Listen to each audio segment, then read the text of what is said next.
Hi, I'm Kerry Kennedy, President of Robert F. Kennedy Human Rights. Thank you to my dear friend Mariana Bardino-Llanes and the Mariana Bardino-Llanes Foundation for convening this important meeting on the impact of COVID on mothers. A few months ago, we discussed the impact of COVID on women, and today's discussion digs deeper into what mothers themselves are facing.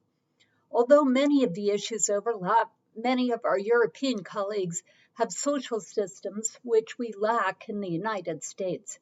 So I want to begin by acknowledging my remarks may not apply to everyone in this audience. We know the problems well. 80% of the world's nurses are women, and women are the primary caregivers for those who are sick. Therefore, women are most likely to contract contagious COVID. They are the first to lose their jobs. In the United States of America, women have lost 2.1 million jobs since the beginning of the crisis 15 months ago. And mothers are the last to be hired back. They are the lowest paid, and a resume gap may make it harder to find work or be rehired. These challenges are far worse for women of color and mothers of color. The lack of income leads to anxiety, depression, and other mental health outcomes. Mothers are then expected to be teachers to kids who are not in school and to care for the household for which they are not compensated. With the lack of income, they can feel stress for not providing, and their kids are less likely to attend school or get medical care. On top of all that, domestic violence is dramatically increased during COVID. And then, of course, many mothers are deep in the trauma of mourning while caring for children and partners who are in mourning as well.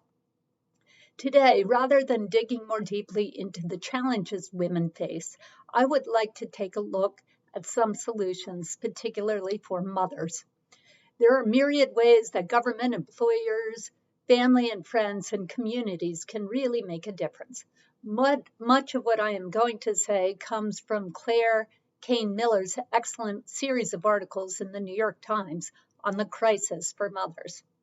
To start, all of us, employers, government, family, community, and friends, need to destigmatize mental health. 1 in 3 adults in the United States has a diagnosable anxiety or depressive disorder post-COVID, according to estimates. Many employers have already helped by allowing for flexible hours from home or flexible shifts at work.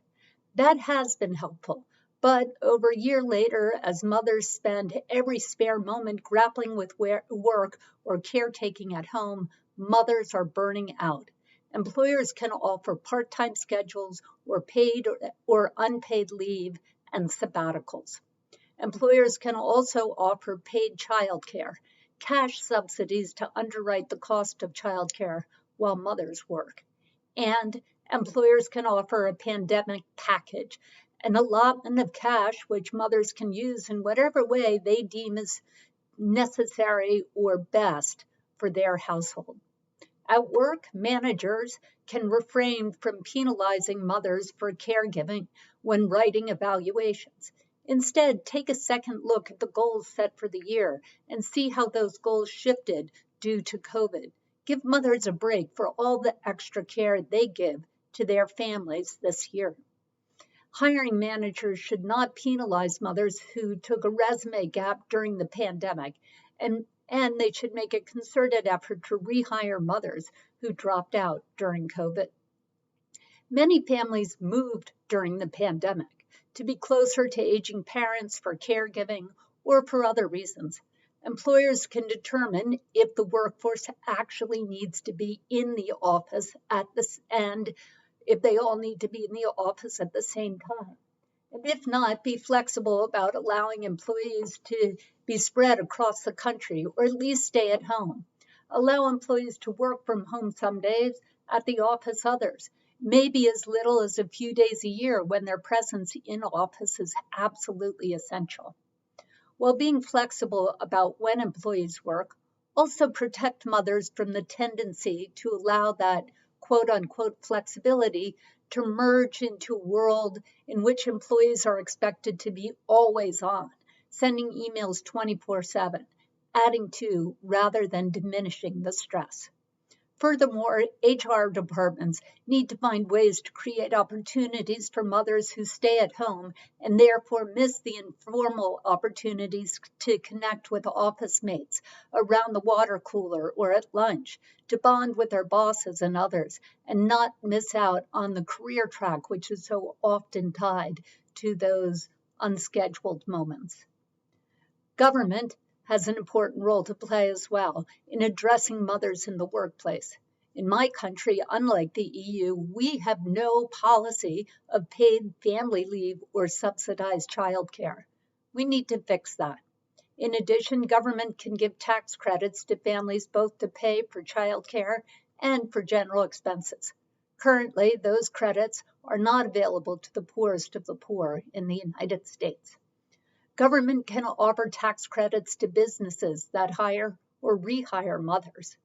According to Miller, quote, career pauses shrink women's retirement savings and Social Security benefits. The government could provide tax credits and Social Security credits for unpaid caregivers that could provide relief for mothers unexpectedly pushed out of the workforce during the pandemic.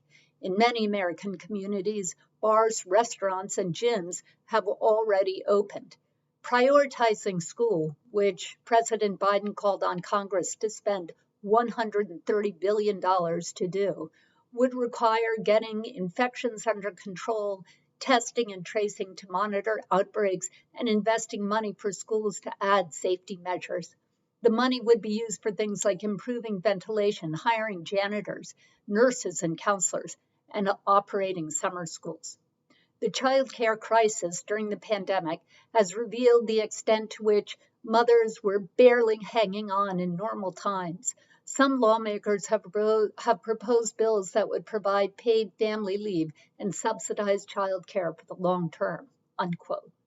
Finally, as the African proverb goes, it takes a village to raise a child. All of us have a role to play in relieving the burdens on mothers as caregivers, domestic help, and teachers. To start, fathers, step up to the plate.